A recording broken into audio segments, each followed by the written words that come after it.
Hi, I'm John Russell, owner of The Business Source and author of Be a Stand-Up Leader, the ABCs of Getting the Job Done Right. I'm here with my partner, Jared Whitman, owner of Whitman Media, ace marketer, videographer, and overall good guy. And Lucas, we're behind the camera, behind the lights. Thank you, Lucas. Appreciate you being here. Today, we're going to touch on another chapter of Be a Stand-Up Leader. We're going through the book chapter by chapter, and our podcast is called The Pursuit of Being a Stand-Up Leader, with the hopes that you may be trying to elevate your game. And today we're going to talk about writing. Yeah, really cool topic. Which is, it kind of can be, it sounds boring to me.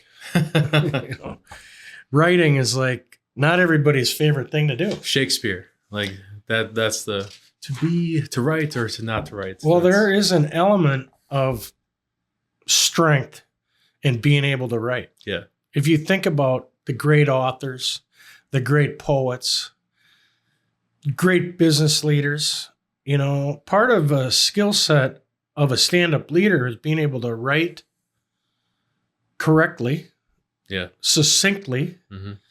It's a major communications tool. Yeah, I'm glad you brought that up, because I think there's speaking as communication, writing is another communication style. And if you want to be able to talk to your people, however you're going to talk to them, you have to do it effectively. And writing definitely falls in front of it, inside that. It includes things like writing proposals. Yep. Writing contracts. Yep. Really important stuff. Yeah. That, a lot of times, if you've got a big client and a big proposal and a big contract, you might want to have it reviewed by the legal department. Yeah. Maybe have it reviewed by a couple different people. Proofreading is a big deal. Yes. Yeah. You definitely want to make sure you don't want to, if you're copy and pasting proposals, this is a template that you're using. You only make that mistake once. Yes, you do. Right. Yeah. We've all done this that. is the wrong brand. I'm so sorry. Yeah, you can embarrass yourself and end the conversation fairly quickly. Pretty much. Yeah. So, in that respect, a lot of times writing projects are what I would call custom. Okay. There's no cookie cutter approach. Yeah. Or is there? You can take concepts of a project. It really depends on what it is and what type of writing you're looking at. Like a book, is that a cookie cutter? Not necessarily. There's a format that you could follow for a book, or there's a format that you can follow for a proposal. But there's certain things that you can bring over to this other project and repeat over and over again. But at the end of the day, if you want to connect with the person that's on the other end of the page, right? I don't know if that works for writing, but for writing is reading it. Yeah. You want to be able to make it writing for the reader. Yeah. For them. You're talking, you're writing for them. Yeah. Yeah. It's really interesting. We talked a little bit about the onset of artificial intelligence as it relates to writing. And I know from being on LinkedIn and a lot of different social media channels, there's an awful lot of things, posts, articles, and other things being published that are essentially written by the artificial intelligence. Direct. Chat GPT. Copy and paste. Right. I worked at a company where the owner of one of the owners of the company, copy and pasted an email to the company thanking people for their work in the company meeting. Right. And you could tell because there's when you copy early on in ChatGPT, when you copied straight from that, left a little mark. There would be a small square. A gray square around it. So I'm like, oh, what are you doing? Yeah. Well, he had good intentions. And, maybe not everybody came across with that. But in the book, I talk about my experience writing this book, in that, the purpose of the book for me was to share knowledge I've gained over 30 years of experience in business. Yeah. In the trenches. Yep. not sitting in the ivory tower. This is on the front lines all the time, every day. In the muck. Still am. Yeah. So, the goal was to write a book that can help other people. And it can be very difficult to organize your thoughts and extract the content that or you think or you hope might be valuable to the reader. Yeah. In an organized fashion, so that if you want them to get benefit from your writings, you really have to put some thought into it and determine what your goals are with your writing and who you're writing for and what your intentions are with the writing. Today with social media and with everybody wanting to establish their brand, posting various related articles or bits of information, how much of it comes from the web and how much comes from your own learned experience? I think there's like two categories of people out there, especially when you look on video on YouTube. There's people that are learning it and re-educating based on what they're sharing learning. Something new that they learned from a different video. Yeah, maybe they haven't necessarily applied it in real life. Right. So there's like that type of teaching, and I think that kind of goes with books where you have sources that you're pulling information from, and you're kind of bringing it together with your thoughts on it. And then there's people that are doing the stuff. Like when I talk about the things I'm doing with my clients, yep, I'm testing it. Like I'm running it through the system to see what is happening and what I'm learning. And so that way I can show people like, hey, we're actually doing these things and here's the success that we're attaining. Right. But that's video. So, looking at books and writing and going back to AI, like I think you shouldn't just take this source material and apply it and put your name on it. I think that you need to let's take a look at AI. We need to extract it and use AI as a tool to help you be more efficient and save time and do all these things. But you can't just take whatever is being spit out by AI and just apply it to the next republish thing. It. Yeah. That's plagiarism. Yeah. You definitely don't want to do that. People have been caught doing that. Yeah, I know. Not enough. And lost their jobs. Not enough, I don't think. But I think like adding in your own personal take, your own human touch, personal observations. People want connections, and that's what marketing real is experiences. About. Yeah, marketing is about building relationships with other people and experiencing things.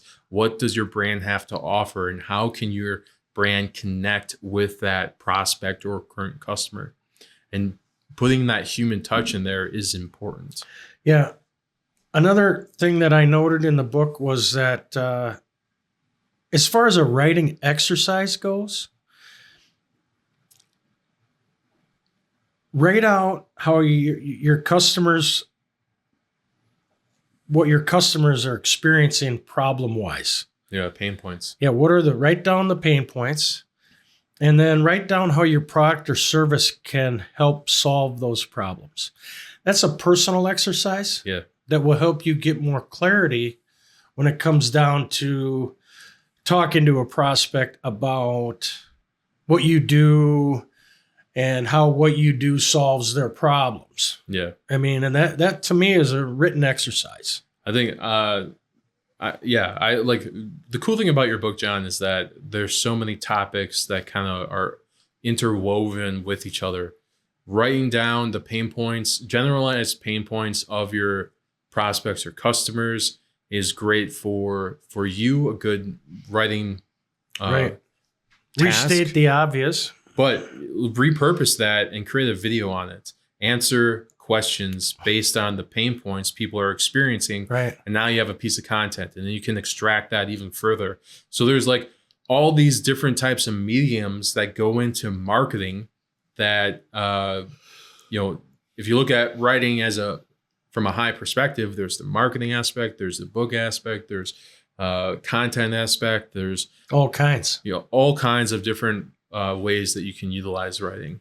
Another thing that writing and the skill around it brings to the discussion is that words lay down the path towards creating mental imagery. If you can paint a picture in the mind of your prospect or in the mind of your customer related to their problem and your solution, it's very difficult. It's easy to do if you practice it as a skill. And, telling a story using words to create a mental image is the most powerful communications tool. Because then it sits right inside people's brains and it doesn't go away. It sticks. So another thing that I wanted to note is, and I've always believed this, when things are written down, they become evidential. What do you mean by that? It becomes evidence. It becomes the written paper statement. Gotcha. Here it's on paper. Yeah. If you ever see an attorney present a case to the jury in the closing arguments, they're looking at their notepads, painting mental images. They're bringing the jury through a storyline that supports whatever their case is, whatever they're trying to make a point on. But when it's also like when you write down terms of an agreement on a contract, it becomes evidence. It's a real deal. When you write out a proposal and you present it to your client and you turn the proposal to them and hand them the pen and they sign it, it becomes a legal document. I mean, there are certain things about writing that computers can't do. And those are a couple. I agree. So stand-up leaders understand the importance of good writing and invest in having a wordsmith.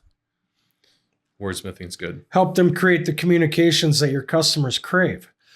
One of the things we were talking about, Jared, before we started was having scripts for video. There's an ad lib mentality, which is what we do here. But our ad lib is based and steeped in a lot of knowledge and a lot of experience, and we're working off the book.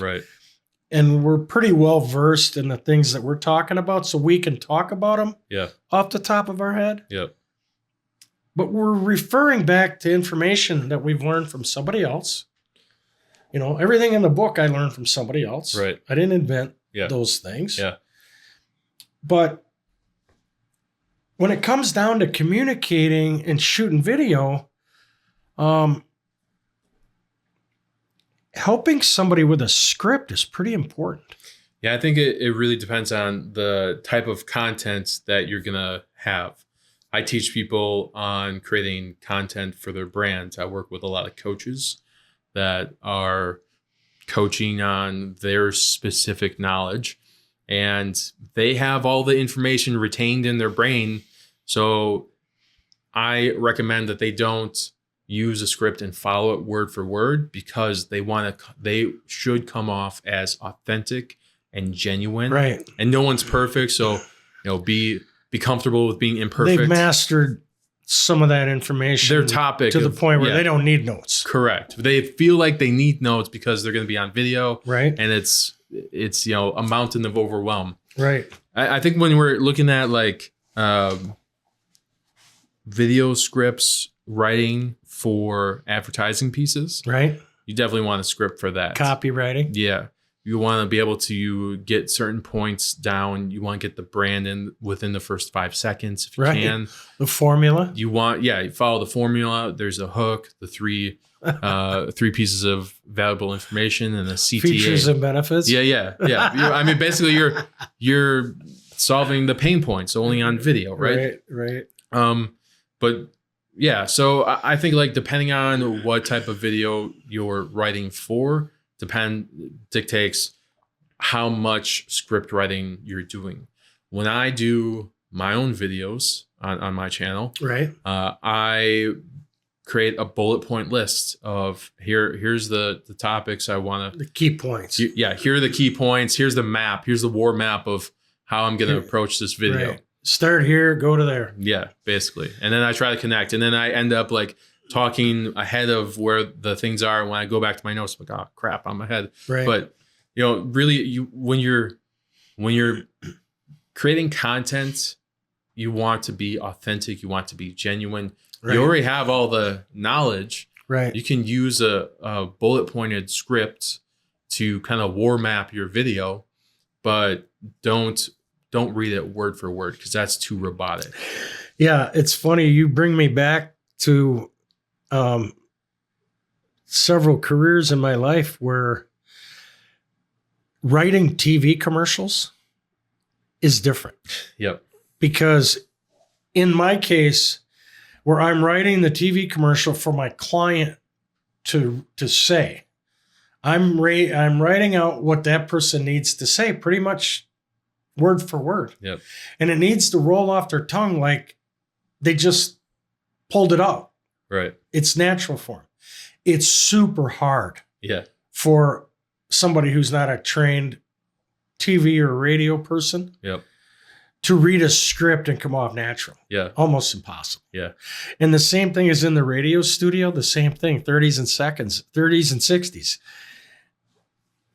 We're going to open up the microphone here. You got 28 seconds to nail it. Right. And here's the script, but I don't want you to read it. Right. Yeah. It becomes really difficult. So they memorize it. Yep. And then they work through it. And a lot of times they'll prepare at extraordinary lengths I think that's important to come into the studio. Yeah. I think that's important because you want to sound as natural as possible.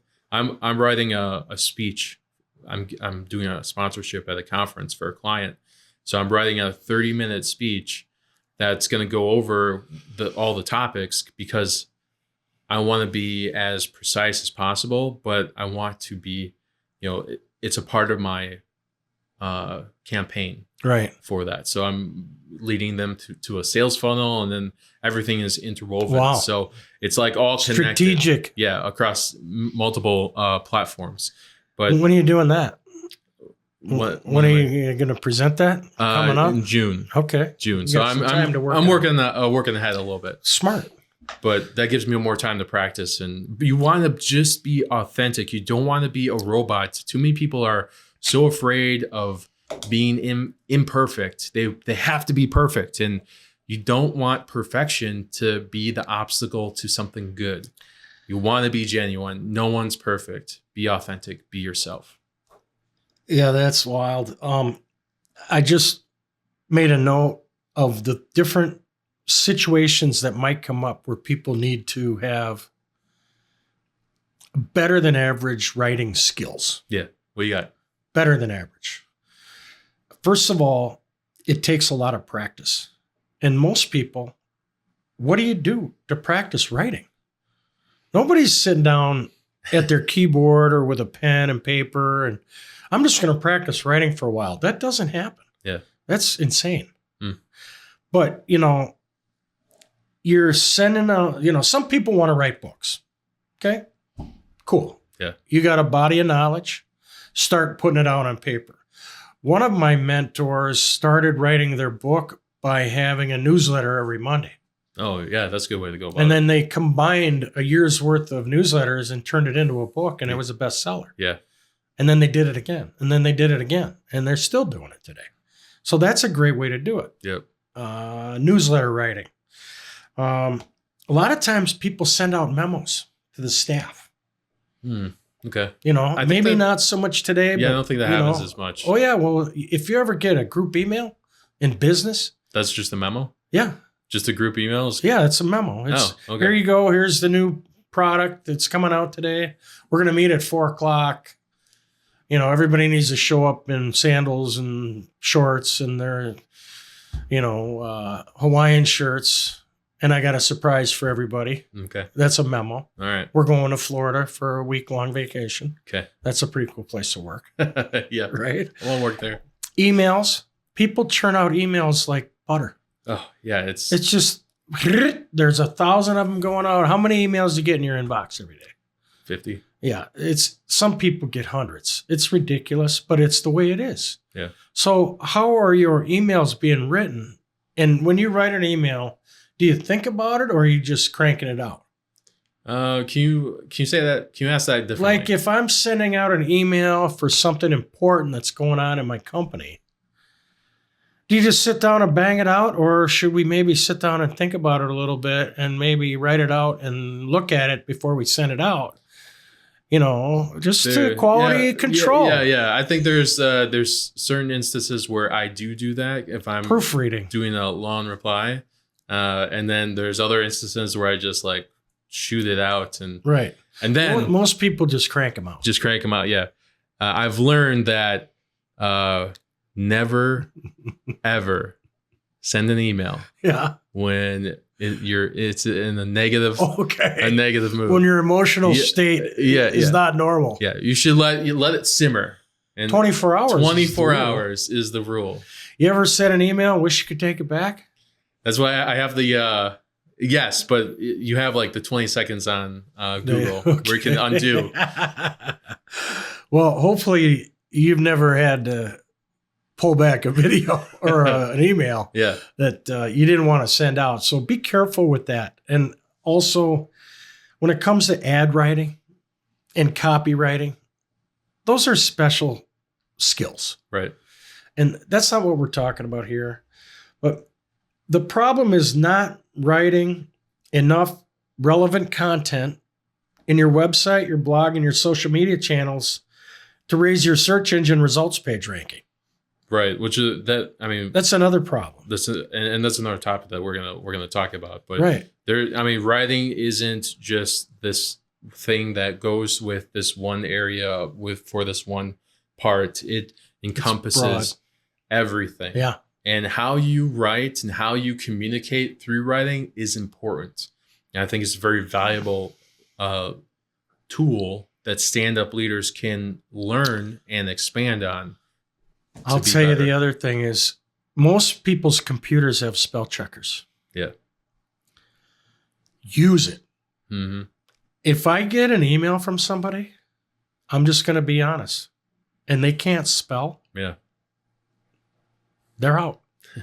I'm not shitting you. No, I believe it. It may be a little bit of a hard edge because I'm old school. Yeah. But if you can't spell in an email to me, how am I going to consider you for any opportunities where you might be interacting with a client? I also think that there's no room for error there. Removing how you text from how you talk in an email is important. I've never understood the shorthand language for texting. I've just even you are.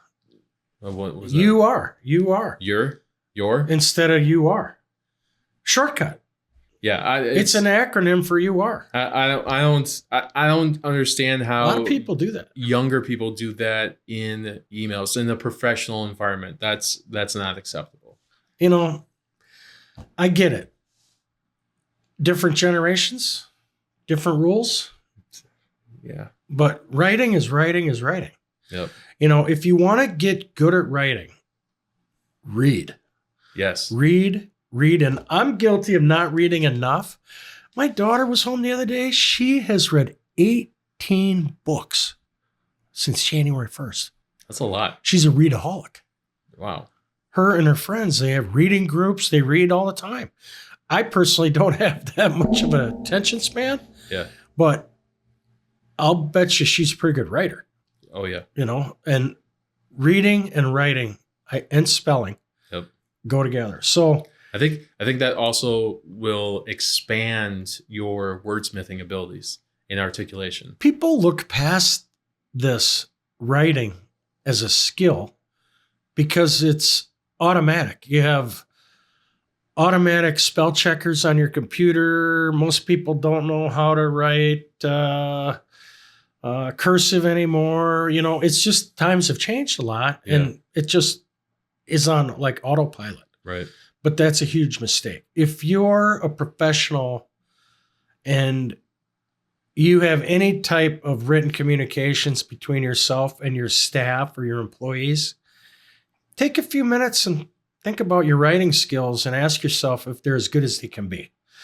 My advice as far as creating content for digital purposes is to have your marketing person outline a writing strategy to create content that's searchable and relevant to your prospects and customers and by keyword.